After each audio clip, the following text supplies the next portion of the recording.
अस्सलाम वालेकुम दोस्तों अॼु असां पढ़ंदासीं कार्टिज़न प्रोडक्ट बि हिकिड़ो ऑपरेशन आहे जेको सेट्स ते थींदो आहे।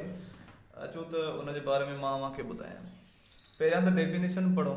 If P and Q are any two sets sorry हिते जेकॾहिं P and Q आहे त होॾे P and Q थियणो पवंदो, पर हिते A B था कयूं। हलो, if A and B are any two sets, then their Cartesian product denoted by A cross B is the set of all unique ordered pairs using one element of A and one element of B। यानी ये हिकिड़ो अहिड़ो set हूंदो आहे जंहिंमें ordered pairs हूंदा आहिनि। हाणे हिन में ऑर्डर्ड पेयर्स हूंदा आहिनि हिन सेटनि में, ठीकु आहे। हिन सेट जे जवाब में ऑर्डर्ड पेयर्स ठहंदा आहिनि ऐं हुन ऑर्डर्ड पेयर में हिकु सेट ए हिकिड़ो मेंबर ए जो हूंदो आहे, ॿियो मेंबर बी जो हूंदो आहे, ठीकु आहे। कीअं? ए क्रॉस बी आहे हिकिड़ो अहिड़ो ऑर्डर्ड पेयर जंहिंमें ए जेको आहे ए जो आहे मेंबर ऐं जेको बी आहे उहो बी जो मेंबर आहे। ऑर्डर्ड पेयर खे असां हिनखे कार्टेशियन प्रोडक्ट खे हीअं शो कंदा आहियूं जनरली, ठीकु आहे। ऑर्डर्ड पेयर आहे छा? ही हिकिड़ो सेट आहे, set of two elements in the form A comma B.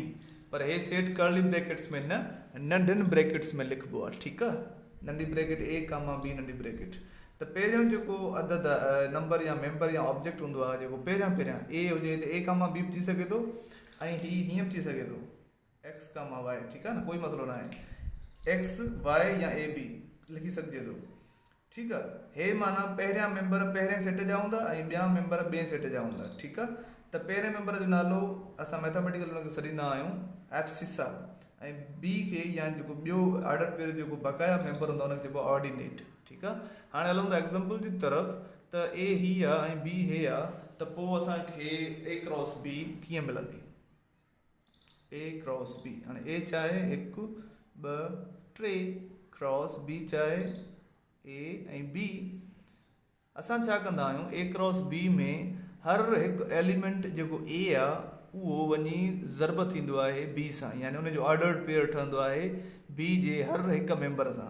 यानी जेकॾहिं मां हिक खे खणा त हिक जो ऑर्डर्ड पेयर पहिरियों ए सां ठाहींदुमि वरी बी सां ठाहींदुमि, ठीकु आहे।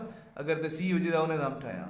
जेकॾहिं हीअ सभु ख़तमु थी विया त पोइ हे हिन जो कमु बि हाणे 1 जो बि ख़तमु थी वियो। हाणे 2 शुरू थी वियो, 2 कामा ए 2 कामा बी, ठीकु आहे दोस्तों। 2 कामा बी, हाणे बी जो बि कमु पूरो थी वियो असांजो। 3 कामा ए 3 कामा बी, ठीकु आहे दोस्तों। हाणे हे ख़तमु इन करे थी वियो जो आख़िर में हे बि 3 हिते पूरा थी विया ऐं बी जो बि पूरो थी वियो। सिस्टम हिन सभिनी सां असां हिन जी कार्टेशियन प्रोडक्ट कराए आयासीं, ठीकु आहे। हिकिड़ो हिन जो लाइव एग्ज़ाम्पल मां तव्हांखे ॾियां। लेट सपोज़ त हिकिड़ो सेट आहे टीचर्स जो सेट आहे जंहिंमें टी ए आहे, यानी हिकिड़ो टीचर ए आहे ऐं हिकिड़ो टीचर बी आहे, ठीकु आहे। ऐं ॿिया आहिनि सब्जेक्ट्स एस आहे, ठीकु आहे। उन में इंग्लिश बि आहे, मैथ्स बि आहे, साइंस बि आहे, ठीकु आहे।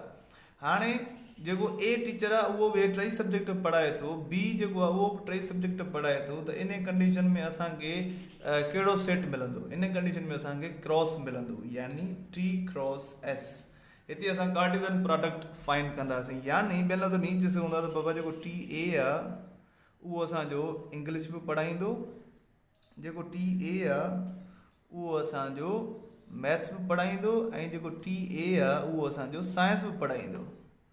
वरी जेको टी बी आहे उहो बि असांजो इंग्लिश बि पढ़ाईंदो ऐं जेको टी बी आहे उहो असांजो मैथ्स बि पढ़ाईंदो ऐं जेको टी बी आहे उहो असांजो साइंस बि पढ़ाईंदो, ठीकु आहे। इहा ई कंडीशन आहे जेको मां तव्हांखे ॿुधायो। त जेको मां तव्हांखे चई हुयमि त हीअ सभु ॿई उस्ताद सही टई सब्जेक्ट पढ़ाईंदा, उनखे हाणे पाण ऑर्डर्ड पेयर में लिखियोसीं ऐं जेकॾहिं हाणे मां ब्रैकेट्स ॾेई छॾियां त हीअ कहिड़ो सेट थी वियो? अंडरस्टूड आहे, हीअ थी वियो टी क्रॉस एस, यानी कार्टेशियन प्रोडक्ट थी वियो, ठीकु आहे। इन्हनि कंडीशन्स में असां कार्टेशियन प्रोडक्ट सेटनि जी मालूम कंदा आहियूं।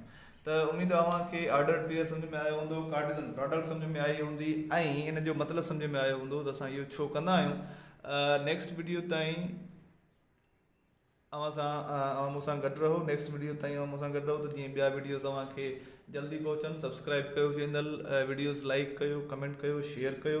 नेक्स्ट वीडियो ताईं जी एस एन, ख़ुदा हाफ़िज़।